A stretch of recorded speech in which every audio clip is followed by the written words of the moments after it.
The success point में स्वागत करता हूं। उम्मीद करता हूं कि आप सब बहुत अच्छे होंगे। पढ़ते रहिए, मेहनत करते रहिए। अगर अभी आपने अपनी पढ़ाई स्टार्ट नहीं करी है तो देखिए, इन सब चीज़ों के लिए पढ़ाई स्टडी करना बहुत ज़रूरी है। किसी को लक्ष्य अगर आपको पाना है तो मेहनत आपकी अच्छी होनी चाहिए, और इसलिए अभी से मेहनत शुरू कर दीजिए। फरवरी में आपका एग्ज़ाम होना है, और मान लीजिए अगर एक बार में आपको सिलेक्शन नहीं होता है तो अभी से तैयारी बना लीजिए, और ताकि आप अगले एग्ज़ाम के लिए आप प्रिपेयर रहें। और मैं आपकी तैयारी करवा रहा हूँ, इससे आप के लिए बहुत बेनिफिट होगा और आपके लिए बहुत लाभदायक होगा। ये भी सारी वीडियो फ्री ऑफ कॉस्ट है, और आपसे गुजारिश है कि इस वीडियो को शेयर कर दें, लाइक कर दें, कमेंट करें कि आपको वीडियो कैसी लगती है। और सारी वीडियो को ध्यान से देखें, सारी वीडियो को ध्यान से पढ़ें। और ये जो प्रश्न मैं लेकर आ रहा हूँ, ये सब एग्जाम टॉप अभी से काफ़ी महत्वपूर्ण प्रश्नों की श्रृंखला चल रही है ये। और हिस्ट्री का हम लोग डिस्कशन कर रहे हैं। प्राचीन भारत का इतिहास हम लोग ने देख लिया है, मध्य भारत का इतिहास भी हम लोग देख चुके हैं। अब हम लोग देख रहे हैं आधुनिक भारत का इतिहास। आज से हम लोग डिस्कशन करेंगे। और ज्योग्राफी की बात करें तो ज्योग्राफी की भी क्लास स्टार्ट हो चुकी है, उसका हम लोग मंडे, ट्यूसडे, वेडनेसडे डिस्कशन करेंगे। और जहाँ तक ज्योग्राफी की बात है तो विश्व का भूगोल पे उसका डिस्कशन चल रहा है। चलिए शुरू करते हैं आज का टॉपिक। तो आज का टॉपिक है कि निम्नलिखित में से किस मुगल सम्राट ने अंग्रेजों का बंगाल में शुल्क मुक्त व्यापार करने की सुविधा प्रदान करी थी? तो अकबर ने, जहांगीर ने, बहादुर शाह जफर प्रथम ने, या फारूक शेर ने? तो जो अंग्रेजों को बंगाल में शुल्क मुक्त व्यापार करने की सुविधा प्रदान करी थी, वो प्रदान करी थी फारूक शेर ने। तो डी क्या हो जाएगा आपका करेक्ट आंसर हो जाएगा। डी क्या हो जाएगा आपका करेक्ट आंसर हो जाएगा। चलिए आगे चलते हैं। मुगल सम्राट जहांदार के शासन का समय से पूर्व अंत कैसे हुआ? तो बताना है कि अंत कैसे हुआ। तो मुगल सम्राट जहांदार के शासन के समय से पूर्व अंत कैसे हुआ? आपके ऑप्शन हैं, उनके वजीर ने उन्हें गद्दी से उतार दिया, सीढ़ी से उतरते समय फिसलने के कारण उनकी मृत्यु हो गई, एक युद्ध में वह अपने भतीजे द्वारा पराजित हुआ, मदिरा के अत्यधिक सेवन के फलस्वरूप रोग के कारण उनकी मृत्यु हो गई। तो जो मुगल सम्राट जहांदार शाह था, उसके शासन का जो अंत हुआ था वो हुआ था एक युद्ध में वह अपने भतीजे द्वारा पराजित हुआ था। तो आपका सी हो जाएगा आपका करेक्ट आंसर। नादिर शाह के आक्रमण के समय मुगल शासक कौन था? अहमद शाह था, आलमगीर द्वितीय था, मोहम्मद शाह था, रफ़ीउद्दर्जात था? तो नादिर शाह ने जिस समय आक्रमण किया था भारत पर, उस समय मुगल शासक था मोहम्मद शाह। तो आपका ये हो जाएगा, सी इज द करेक्ट आंसर हो जाएगा आपका। चलिए, किसके शासन में हिजड़े तथा महिलाओं के एक वर्ग का प्रभुत्व था? मोहम्मद शाह, अहमद शाह, आलमगीर या शाह आलम द्वितीय?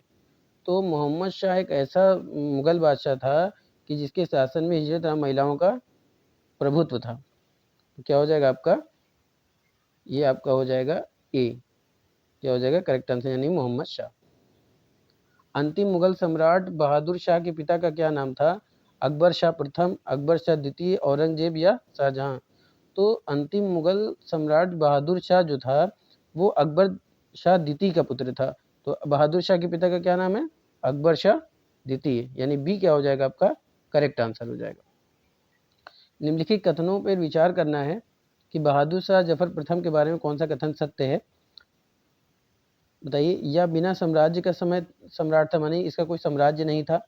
इब्राहिम जौक और अहमद उल्लाह खां गालिब उसकी कविता के शिक्षक थे। बात समझ आ रही है?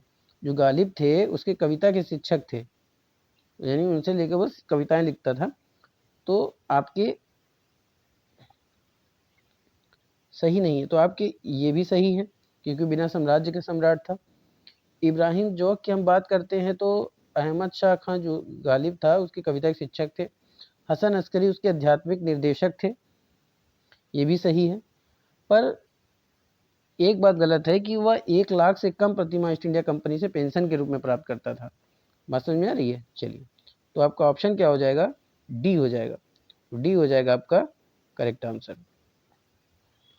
औरंगजेब की 1707 ईस्वी में मृत्यु के बाद उसकी सत्ता माफ़ कीजिएगा, फिर टाइप हो गया है, ये आपका सत्ता होगा। तो बात सत्ता किसने संभाली थी? बहादुर शाह प्रथम ने, जहांदार शाह ने, मोहम्मद शाह ने या अकबर द्वितीय ने? तो औरंगजेब की मृत्यु के बाद जो सत्ता संभाली थी वो संभाली थी बहादुर शाह प्रथम ने। किसने संभाली थी? बहादुर शाह प्रथम ने। तो ए क्या हो जाएगा आपका? करेक्ट आंसर हो जाएगा। निम्नलिखित में से शासकों का जो सही क्रम है वो आपको बताना है। बहादुर शाह प्रथम, जहांदार शाह, फारूक शेर, फिर मोहम्मद शाह। जहांदार शाह, मोहम्मद शाह, बहादुर शाह प्रथम, अहमद शाह। अहमद शाह, बहादुर शाह प्रथम, मोहम्मद शाह, जहांदार शाह। चौथा है आपका बहादुर शाह प्रथम, अहमद शाह, मोहम्मद शाह या फिर जहांदार शाह। तो अगर हम इसकी बात करते हैं तो क्रम वाइज अगर हमको मिलाना है तो देखिए सबसे पहले आपका आया था बहादुर शाह प्रथम, जिसने 1707 से 1712 ईस्वी तक शासन किया। उसके बाद आया था जहांदार शाह, जिसका शासन था 1712 से 1713। और उसके बाद था फारूक शेर 1713 से 1719। फिर मोहम्मद शाह था। मोहम्मद शाह का शासन कब था? मोहम्मद शाह 1719 से 1748। तो इस हिसाब से आपके आंसर हो जाएगा आपका पहला, यानी ए हो जाएगा आपका करेक्ट आंसर। चलिए, किसके शासन काल में नादिर शाह ने भारत पर आक्रमण किया था? मोहम्मद शाह, अहमद शाह, बहादुर शाह प्रथम या जहांदार शाह? तो मोहम्मद शाह ने के जो शासन काल था उस समय नादिर शाह ने भारत पर आक्रमण किया था। तो आपका ऑप्शन हो जाएगा ए, यानी कि मोहम्मद शाह के समय में। चलिए, अहमद शाह अब्दाली ने किसके समय भारत पर आक्रमण किया था? मोहम्मद शाह, अकबर द्वितीय, जहांदार शाह या फिर बहादुर शाह प्रथम? तो अहमद शाह जो अब्दाली थे उन्होंने भारत पर आक्रमण किया था 1748 ईस्वी में। अब 1748 की हम बात करते हैं तो किसका शासन था? 1719 से 1748 तक किसका शासन था? मोहम्मद शाह का। तो ये जो ऑप्शन हो जाएगा वो आपका ए हो जाएगा, यानी कि ना अहमद शाह अब्दाली ने भारत पर आक्रमण किया था मोहम्मद शाह के समय में। तो ए क्या हो जाएगा आपका करेक्ट आंसर। पानीपत का तीसरा युद्ध कब लड़ा गया था? 1761 में, 1765 में, 1768 में, 1764 में? तो जो पानीपत का युद्ध हुआ था वो पानीपत का युद्ध हुआ था 1761 ईस्वी में। बात समझा रही? पानीपत का जो युद्ध हुआ था वो हुआ था आपका 1761 ईस्वी में हुआ था। ठीक है, आपको बताना है, कमेंट करके बताइएगा कि पानीपत का जो तीसरा युद्ध था वो कौन सी डेट में लड़ा गया था। बात समझ में आ रही है? आपको बताने कि पानीपत का जो लड़ाई लड़ी गई थी वो किस तारीख में लड़ी गई थी।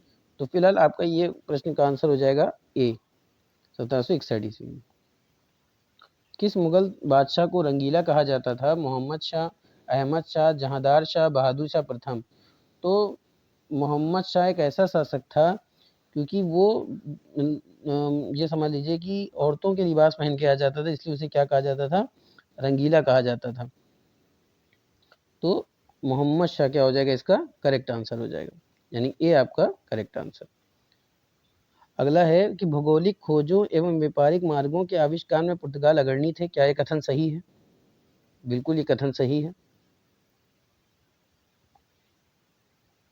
दूसरा आपका, इस कार्य में महत्वपूर्ण योगदान प्रिंस हेनरी द नेविगेटर ने निभाया था, ये भी आपका सही है। तो आपके ऑप्शन क्या हो जाएंगे? केवल एक सही है, केवल दो सही है, दोनों सही है? तो आपका आंसर हो जाएगा दोनों सही है। तो सी क्या हो जाएगा आपका करेक्ट आंसर हो जाएगा। वास्को डी गामा कालीकट कब पहुंचा था? तो वास्को डी गामा जो है कालीकट पहुंचा था 1498 ईस्वी में। देखिए 1498 ईस्वी में भी आया था और वो 1501 ईस्वी में भी आया था, समझ में? लेकिन 1501 ईस्वी में दोबारा आया था, पहले आया था 1498 ईस्वी में। तो आपका ऑप्शन क्या हो जाएगा? ए इज द करेक्ट आंसर हो जाएगा। कब आया था? 1498 में। प्रथम पुर्तगाली फैक्ट्री की स्थापना वास्को डी गामा ने कब की थी? 1501 ईस्वी में, 1503 में, 1508 में या फिर 1509 ईस्वी में? तो पुर्तगाली जो था वास्को डी गामा ने क्या किया था कि 1501 ईस्वी में कोचीन में, कहाँ किया था? कोचीन में। कोचीन में क्या किया था? 1501 ईस्वी में उसने क्या किया था? पुर्तगाली फैक्ट्री की स्थापना की थी। तो आपका ए क्या हो जाएगा? आपका करेक्ट आंसर हो जाएगा। चलिए, अल्मीडा ने भारत की यात्रा कब की थी? तो अल्मीडा ने भारत की यात्रा 1505 में, 1506 में, 1507 में या फिर 1509 ईस्वी में। तो जो अल्मीडा था, अल्मीडा ने भारत की यात्रा की थी 1505 ईस्वी में। बात समझ आ रही? अल्मीडा ने भारत की यात्रा की थी 1505 ईस्वी में। तो आपका ए क्या हो जाएगा? आपका करेक्ट आंसर हो जाएगा। अल्मीडा कहाँ का निवासी था? तो ये एक पुर्तगाली था और इसका जो मुख्यालय था वो कोचीन था। बात समझ में आ रही है? कोचीन था। चलिए, भारत में पुर्तगाली सत्ता का वास्तविक संस्थापक किसको माना जाता है? तो पुर्तगाली सत्ता का अगर वास्तविक संस्थापक की बात करें तो ये माना जाता है आपके अलबुर्बर्ग को। किसको माना जाता है? अलबुर्बर्ग को माना जाता है। बात समझ आ रही? लेकिन वास्तविक संस्थापक किसको माना जाता है? किसके समय था? अल्मीडा के समय में। समझ में? अल्मीडा के समय में अलबुर्बर्ग। तो ये क्या हो जाएगा आपका? Almeida is the correct answer. आपका अल्मीडा क्या हो जाएगा? आपका बी करेक्ट आंसर हो जाएगा। चलिए, भारत में पुर्तगाली शक्ति का वास्तविक संस्थापक किसको माना जाता है? अभी मैंने बताया अलबुर्बर्ग को। तो आपका क्या हो जाएगा? बी आपका क्या हो जाएगा? करेक्ट आंसर हो जाएगा। क्योंकि देखिए वास्को डी गामा तो 1498 में आया था। भारत में प्रथम सामुद्रिक व्यापारिक केंद्र किसने स्थापित किया था? पुर्तगालियों ने, डचों ने, अंग्रेजों ने या फ्रांसीसियों ने? तो जो व्यापारिक केंद्र स्थापित किया था वो पुर्तगालियों ने स्थापित किया। तो यानी ए आपका क्या हो जाएगा? करेक्ट आंसर हो जाएगा। पुर्तगालियों ने भारत में प्रथम दुर्ग का निर्माण कहाँ किया था? कोचीन में, मद्रास में, स्पेन में या फिर महाराष्ट्र में? तो पुर्तगालियों 1501 ईस्वी में अपने प्रथम दुर्ग की स्थापना की थी। कब की थी? 1501 ईस्वी में की थी। कहाँ की थी? कोचीन में। तो ए आपका क्या हो जाएगा? करेक्ट आंसर हो जाएगा। बंगाल की कौन सी फैक्ट्री पुर्तगालियों द्वारा स्थापित की गई थी? चिंसुरा, हुगली, श्रीरामपुर या बांदेल? तो जो बंगाल की फैक्ट्री थी पुर्तगालियों द्वारा जो स्थापित की गई थी वो स्थापित की गई थी हुगली। क्या हो जाएगा? B is the correct answer.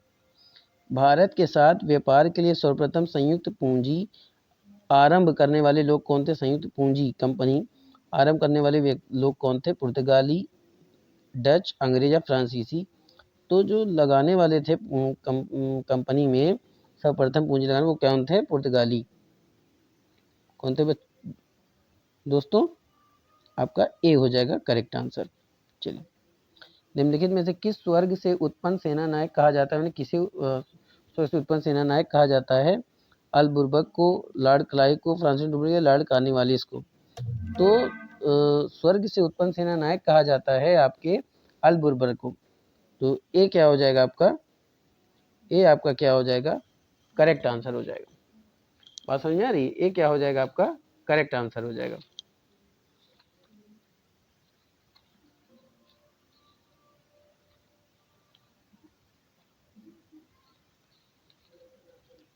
ए आपका क्या हो जाएगा? करेक्ट आंसर हो जाएगा। चलिए आगे चलते हैं। अंग्रेजों ने सूरत में अपनी पहली फैक्ट्री किसकी अनुमति से स्थापित की थी? अकबर, जहांगीर, शाहजहां या औरंगजेब? तो जो अंग्रेजों ने अपनी सूरत में पहली फैक्ट्री स्थापित की थी वो स्थापित की थी जहांगीर के अनुमति से। तो बी क्या हो जाएगा? आपका करेक्ट आंसर हो जाएगा। निम्नलिखित में से किस ब्रिटिश कंपनी को भारत का पहला अधिकार पत्र प्राप्त हुआ था? लीवेंट कंपनी को, ईस्ट इंडिया कंपनी को, the English Company trading to industries को या फिर ओस्टेड कंपनी को? तो जो ब्रिटिश कंपनी को भारत का पहला अधिकार पत्र प्राप्त हुआ था वो हुआ था लीवेंट कंपनी को। किसको हुआ था? लीवेंट कंपनी को हुआ था। तो ये क्या हो जाएगा? आपका करेक्ट आंसर हो जाएगा। तो दोस्तों उम्मीद करता हूँ कि आज का सेशन आपको पसंद आया होगा। फटाफट से मेरे चैनल को लाइक कर दें, शेयर कर दें। काफ़ी मेहनत से मैं ये वीडियो आप लोग के लिए लाता हूँ। ये सारे ही क्वेश्चन आपके एग्ज़ाम टॉप अप से बहुत ही मोस्ट इम्पॉर्टेंट क्वेश्चन हैं। इसको पढ़िए, मेहनत करिए। मेरी दुआ फिर मैं आपसे कह रहा हूँ, पूरी दिल से दुआ है कि आप लोग का सबका सिलेक्शन हो। मेरी यही दुआ है। फिर मिलते हैं आगे के क्वेश्चन। फिर से आगे हम लोग इसी तरह 25-25 क्वेश्चन क्या करेंगे? डिस्कशन करेंगे पर डे। पर डे क्या मतलब? जब इसका टर्न आएगा तो हम लोग 25 क्वेश्चन डिस्कशन किया करेंगे, क्योंकि मंडे को फिर वही हम लोग ज्योग्राफी डिस्कशन करेंगे। तो चलिए आज का सेशन यही समाप्त करते हैं। फिर मिलेंगे, तब तक के लिए thank you, wish you all the best.